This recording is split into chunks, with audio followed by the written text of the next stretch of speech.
Let's add a crystal to the experiment, which turns the incoming photon into two photons, each with half the energy of the first one. These two photons are what we call entangled, which means that if you measure one, you know everything about the other one.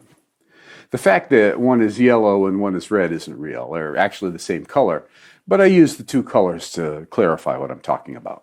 We then add two detectors called A and B, which measure not the photon hitting the screen, but rather which slit the photon goes through by measuring the cousin photon, which never hits the screen.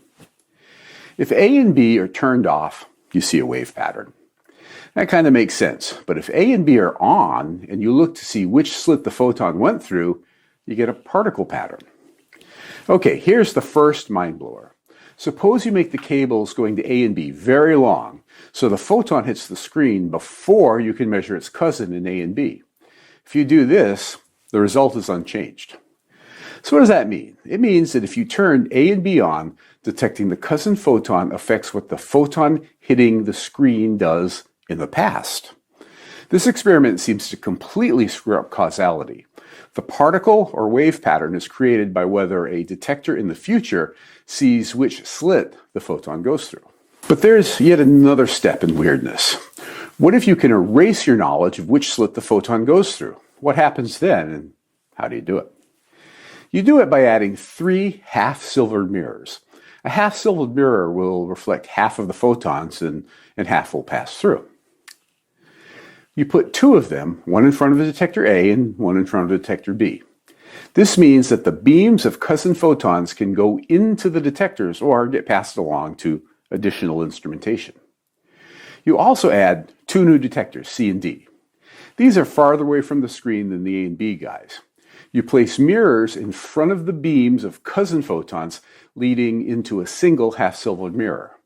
That means that the photons from A can either be reflected into detector C or pass through the mirror to detector D. Conversely, the cousin photons from B can either be reflected into D or pass through the mirror to detector C. You can see it in the red and yellow paths. C and D can see yellow or red. The bottom line is whether you see a cousin photon from detector C or D, you don't know which slit the photon went through. The addition of C and D completely erases the knowledge that A and B give you. So what happens if you turn off detectors A and B and look at only C and D? Since the detectors don't tell you which slit the photon went through, it once again acts like a wave. But C and D are a little offset, so you see the interference pattern only when you look at C and D separately. Furthermore, if the cables to C and D are long enough, the photons hitting the screen long before the cousin particles hit C and or D. So what I'm saying is the following. If you use A and B in the original experiment, you get a particle pattern. However, if you use C and D in this new version, you get a wave pattern. And detection in A, B, C, and D all happen after the interference or particle pattern is created. This bizarreness implies that in the quantum world, both location and time don't act like they do in our familiar world. Quantum mechanics can be considered non-local because of the cousin photons and non-temporal because the detection somehow changes the past. Now, the most important thing to state is that these are experimental results.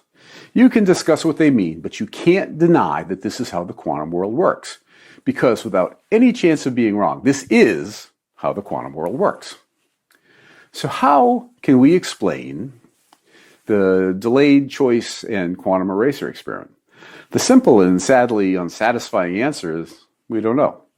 However, I have given a ton of links to other descriptions of the delayed quantum eraser experiment that you can find in the description.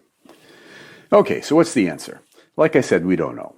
Could it be that the universe at the quantum level doesn't understand time in the way that we do? Is the universe super deterministic, which means that everything we do, past and future, is predetermined? Or getting even sillier, maybe the delayed quantum eraser experiment is just a bug fix in our simulated universe, which is kind of like the Matrix. Or it could be none of the above. Indeed, it almost certainly is none of the above. The real answer is almost certainly going to make all of our heads explode.